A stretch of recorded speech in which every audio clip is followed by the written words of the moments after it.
Olá pessoal, tudo bem com vocês? Sejam todos bem-vindos e bem-vindas à nossa primeiríssima aula inaugural do nosso curso completo de Ciências Humanas aqui no Vale do Car.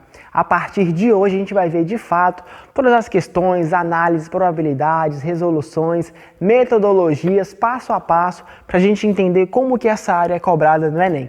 Beleza? Então, para começar o nosso curso, começar as nossas aulas, eu tenho que antes fazer algumas considerações para você. Primeira delas, todas as nossas aulas aqui no curso terão material de apoio, pessoal. Isso quer dizer que todas as aulas vocês vão ter materiais, ou PDFs ou slides, para poderem acompanhar de forma aprofundada tudo que a gente está tratando aqui, beleza? Então, já nessa aula a gente vai ter materiais disponíveis para vocês acompanharem, beleza? E além desse material, eu queria falar um pouco sobre a divisão do curso. A gente vai ter uma divisão feita entre módulos e entre sessões. Isso quer dizer que o nosso primeiro módulo, que é o módulo de Ciências Humanas, a gente vai ver como que essa área é abordada no Enem. Como que as questões são cobradas, como que as disciplinas são divididas, qual que é o passo a passo, como que a gente resolve uma questão do começo até o final, qual que é a metodologia que a gente segue para resolver essas questões, como que a gente interpreta textos, imagens, tudo isso a gente vai ver nesse módulo, beleza? Depois que a gente vê de uma maneira mais geral sobre a área como um todo, a gente vai ver agora as disciplinas de forma específica, como que geografia é cobrado, história, sociologia e filosofia, tudo bem?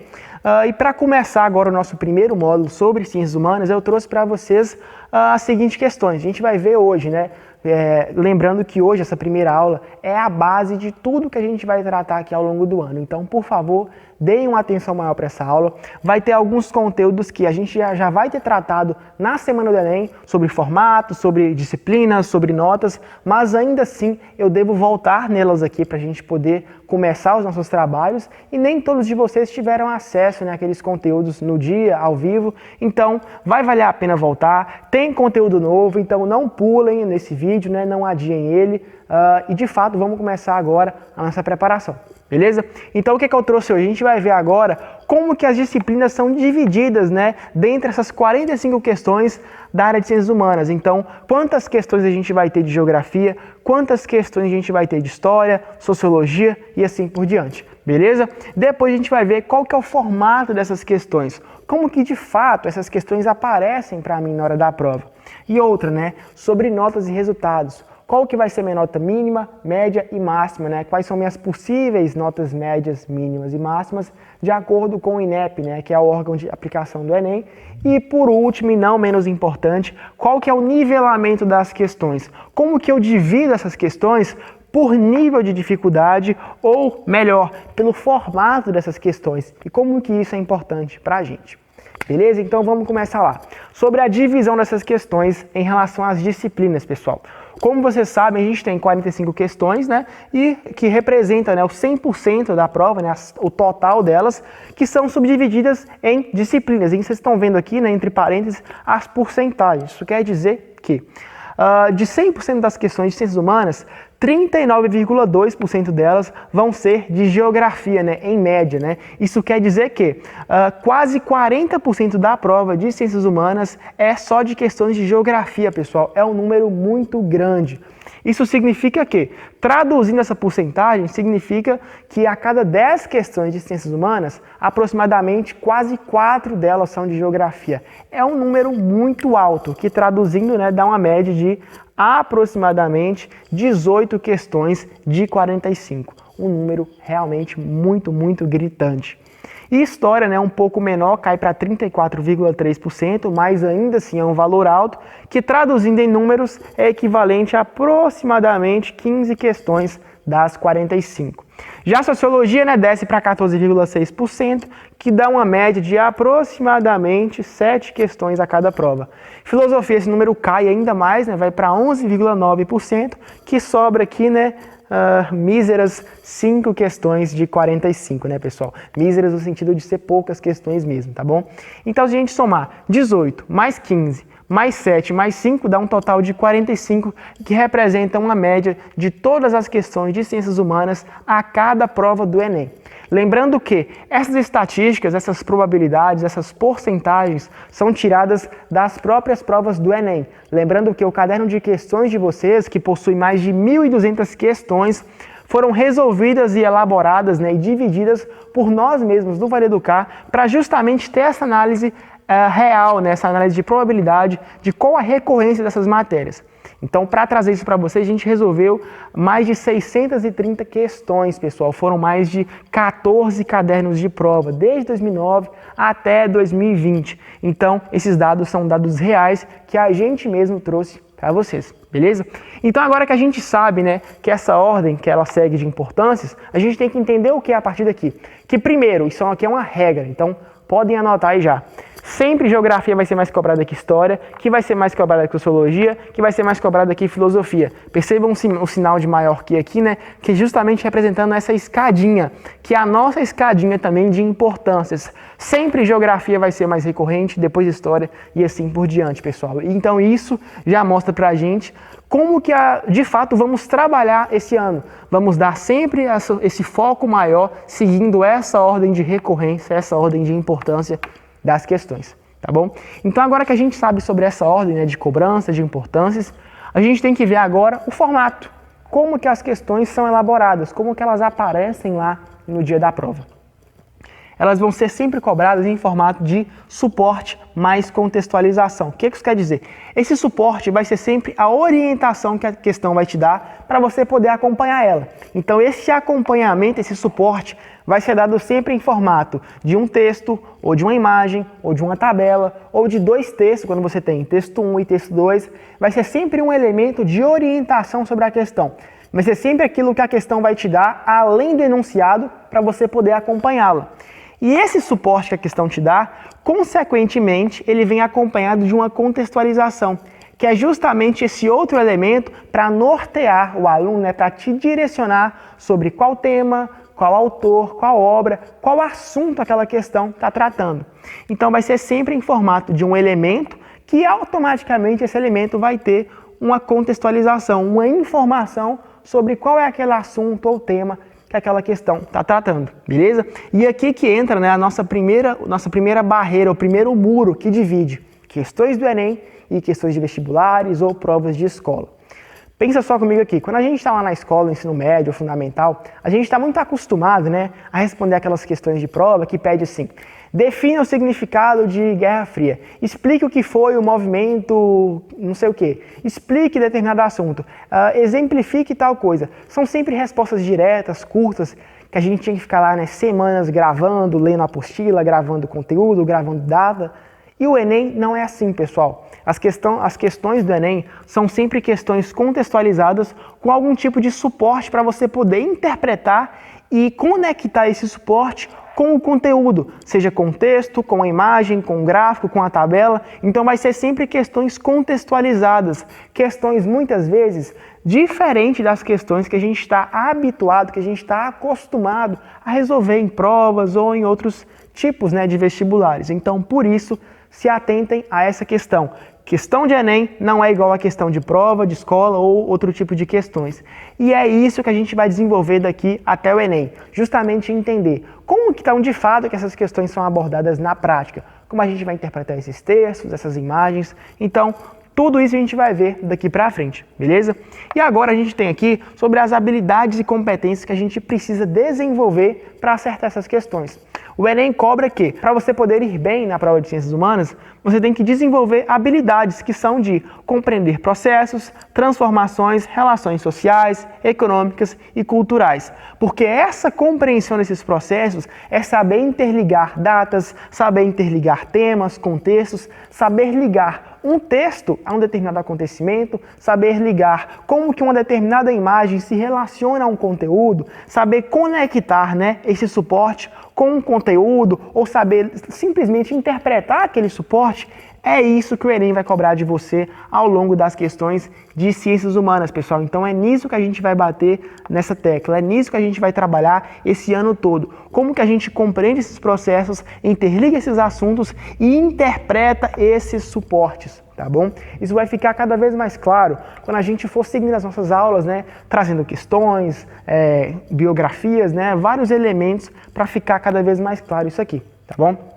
Mas além disso, pessoal, o Enem gosta muito, a prova de Ciências Humanas gosta muito de um elementozinho aqui, ó, que é a tal da interdisciplinaridade, que significa o quê? Quando você junta, né, quando você conecta duas ou mais disciplinas para resolver uma mesma questão, um mesmo problema. Então, quando você usa, por exemplo, elementos da matemática e da geografia para responder uma questão de história, um exemplo. Então, é justamente quando você tem essa conexão entre disciplinas em uma mesma questão. E isso, pessoal, o Enem gosta demais, porque é justamente essa compreensão, essa conexão que o Enem cobra e que o Enem adora. Então, para vocês terem uma noção, né, isso vai ficar cada vez mais claro de novo, né, ao longo das aulas, mas essa interdisciplinaridade ela é presente na prova do Enem como um todo. Mas na prova de ciências humanas em específico, ela tem uma recorrência muito grande. Por quê? As questões de história, de sociologia e de filosofia dialogam muito entre elas. Então, muitas questões, né, vão ter esse diálogo entre mais de uma área. As questões de geografia, por exemplo, também dialogam muito com a história e menos um pouco com a sociologia e muito menos ainda com a filosofia, mas ainda assim tem uma certa conexão entre elas. Fato é que a disciplina de geografia ela é quase que uma disciplina quase que isolada na nossa área aqui de ciências humanas. Não à toa ela tem um maior número de questões e ela dialoga um pouco menos que as outras, tá bom? Mas ainda assim preza muito por essa conexão, tá bom? Então, passado esse formato das questões, né, e as disciplinas, a gente vai ver agora sobre notas. Como vocês já estão cientes, né, o TRI que valoriza primeiro as questões fáceis, depois as medianas, depois as difíceis, eu quero mostrar aqui como que fica a nossa nota de acordo com o nosso número de acertos e por que isso é importante para a gente. Então vamos lá. Primeiro de tudo, de acordo com o INEP, né, que é o órgão que aplica e executa o Enem aqui no Brasil, o aluno que erra todas as questões, né, o aluno que chega lá nas 45 e por algum motivo ele não acertou nenhuma na nossa área, a nota que ele vai tirar em média a cada ano será de 333,55. Significa que é incapaz, né, é impossível um aluno zerar a área de ciências humanas, pessoal. Lembrando que esses dados são retirados do INEP, tá bom? Que eu estou trazendo para vocês aqui e que vai estar disponível no slide, tá bom? Agora passando para a nota média, ou seja, juntando todos os participantes, né, que realizaram o Enem e dividindo uma média simples, né, da nota desses alunos em ciências humanas, dá uma média de aproximadamente 525 pontos. Partindo para a nota máxima, a gente tem uma média aproximadamente de 851,8 pontos, contando os 4 últimos anos do Enem, que foi 2020, 2019, 2018 e 2017. Então, fazendo uma média geral de todas as notas máximas, né, nessa área, nesses 4 últimos anos, a gente tem essas médias aqui, 333, 525 e 851. E como que isso é importante para a gente? Isso é importante para ver o simples fato de que, mesmo gabaritando as questões, sua nota máxima vai girar em torno dos 850 pontos. Então, essa é a nota máxima que a gente consegue conquistar aqui no Enem, mas em Ciências Humanas, mas que eu quero mostrar para vocês como que isso se comporta, né, e como que isso dialoga com a divisão dessas questões. Então, por favor, muita atenção aqui, que isso é realmente de extrema importância para a gente. Depois que a gente viu, né, sobre a divisão de disciplinas, formatos, notas, a gente vai ver como que a gente consegue dividir essas questões, realmente, né, fazer uma subdivisão nelas, não por matérias, não por conteúdos, mas sim pelo formato e pelo nível. O que isso quer dizer? Que a gente tem duas formas distintas aqui de separar as questões na hora da prova de ciências humanas. Então, vou até fazer um símbolo de diferente para saber que são métodos diferentes, mas que no fim a gente vai ver como que eles dialogam entre si. E o primeiro critério, né, de divisão, que é um critério de nível de dificuldade, ou seja, se uma questão é fácil, se uma questão é média ou se uma questão é difícil. Então eu quero mostrar para vocês como que é essa divisão e outra, como que é o número aproximado de quantas questões fáceis, quantas questões médias e quantas questões difíceis a gente tem a cada prova do Enem. Beleza? Só lembrando que na próxima aula a gente vai tratar de forma mais específica, mais detalhada, como que a gente de fato consegue separar quais questões são fáceis, quais são medianas, quais são difíceis, como que essas questões são cobradas, como que a gente de fato separa isso aqui de forma detalhada, tá bom? Então hoje é só para a gente ter essa noção mais geral de como que essas questões são tratadas, tudo bem? Então, Luíde, quais são as questões fáceis, né? Como é que essas questões são cobradas no Enem em Ciências Humanas? As questões fáceis, pessoal, geralmente são dois tipos. Ou é aquele tipo de questão que a gente literalmente vai ter a resposta, né, explícita ou implícita, né, no suporte, que vai ser ou o texto, ou a imagem, ou a tabela. O que isso quer dizer? Lembra aquelas questões de ensino fundamental que literalmente você voltava ao texto para achar a resposta? É quase isso que vai ter aqui. Vocês vão ver que muitas das vezes as questões fáceis são questões que a gente vai dar um suporte, um texto, uma imagem, uma tabela, e que essa resposta, a alternativa correta, vai ter a resposta nesse próprio suporte. A gente vai conseguir extrair informações ali daquele texto, daquela tabela, daquela imagem, que vai ser possível acertar facilmente aquela questão. Beleza? Outro tipo de modelo muito comum também é quando a gente tem uma questão fácil que requer algum tipo de conteúdo, mas um conteúdo muito simples, uma coisa realmente muito genérica sobre aquele conteúdo. Realmente um assunto, né, que é muito fácil, que você consegue interpretar, consegue de fato analisar de forma muito rápida. Então, por isso ela vai ser uma questão fácil. Para vocês terem uma noção que essas questões são tão recorrentes que a gente tem, em média, a cada caderno de prova do Enem, 27 questões fáceis por ano. Isso quer dizer que a cada caderno de prova do Enem a gente vai ter uma média de 27 questões fáceis. Lembrando que, de novo, essas mesmas porcentagens, tanto em disciplinas quanto em nível, são porcentagens que a gente fez exclusivamente para vocês aqui do Vale do Car, resolvendo mais de 630 questões de acordo com o caderno de vocês de questões. Tá bom? Então, confiem, 27 questões fáceis, depois questões medianas. Como que as questões medianas são formatadas, Luigi? Vamos lá.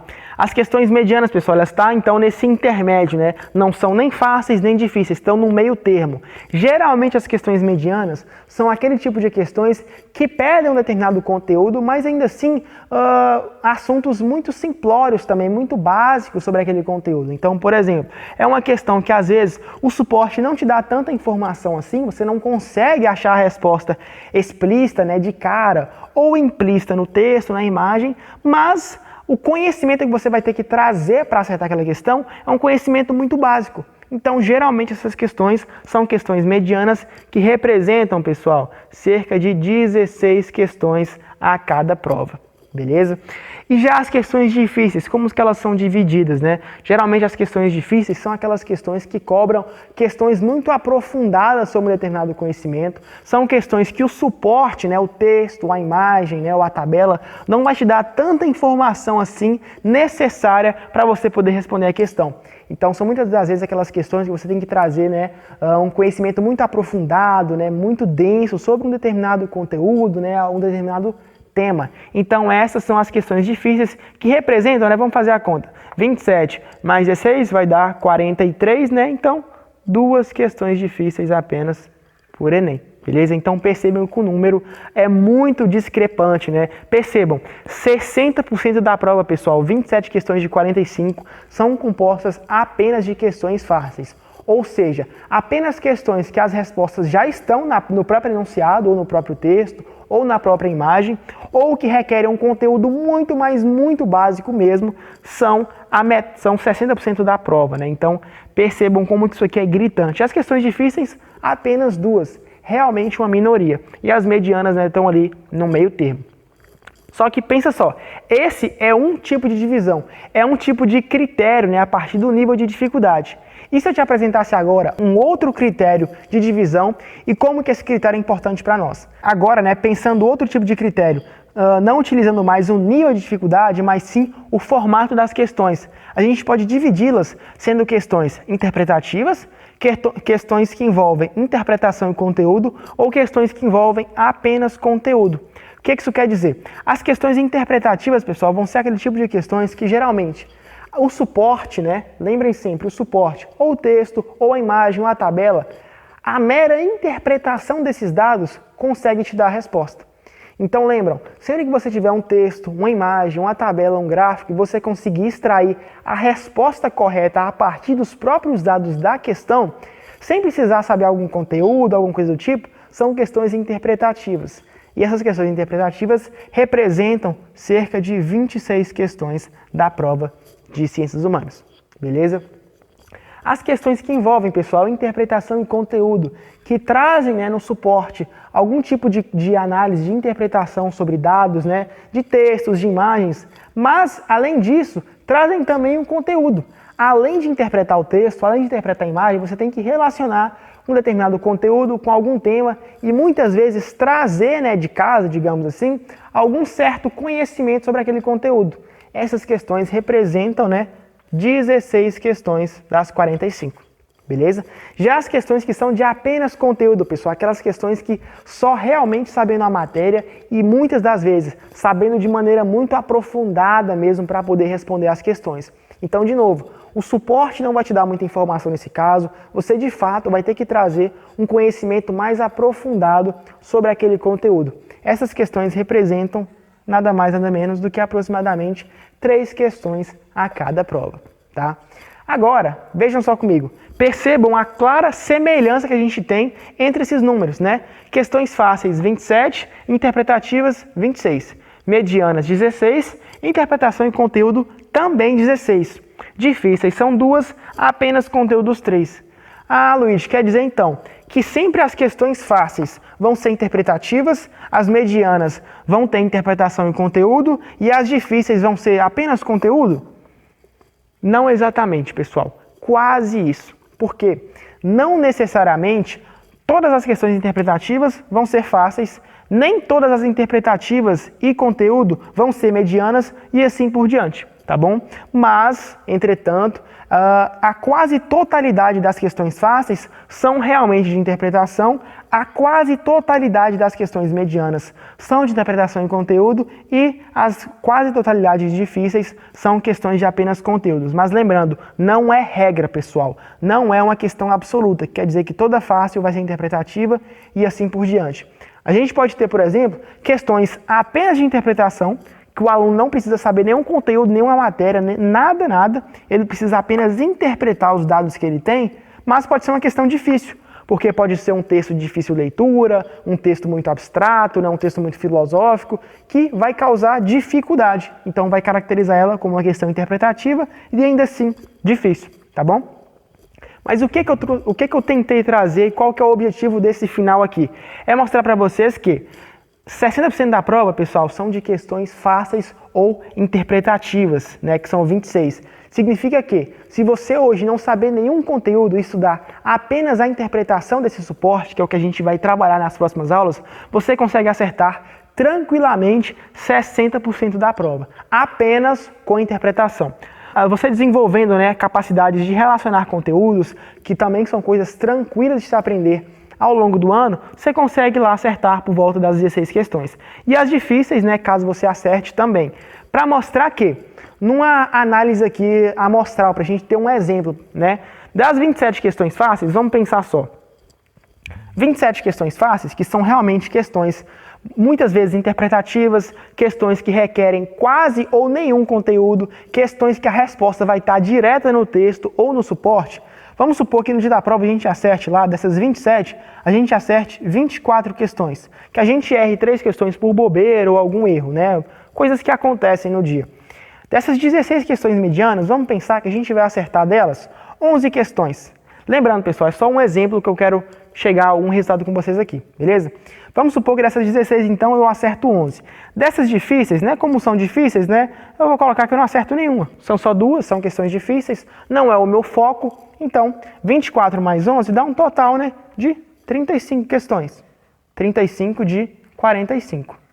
Pessoal, 35 questões de 45, que são questões muito possíveis de serem acertadas com o nosso método, com as nossas resoluções daqui para frente, vocês conseguem uma nota, em média, de 700 pontos.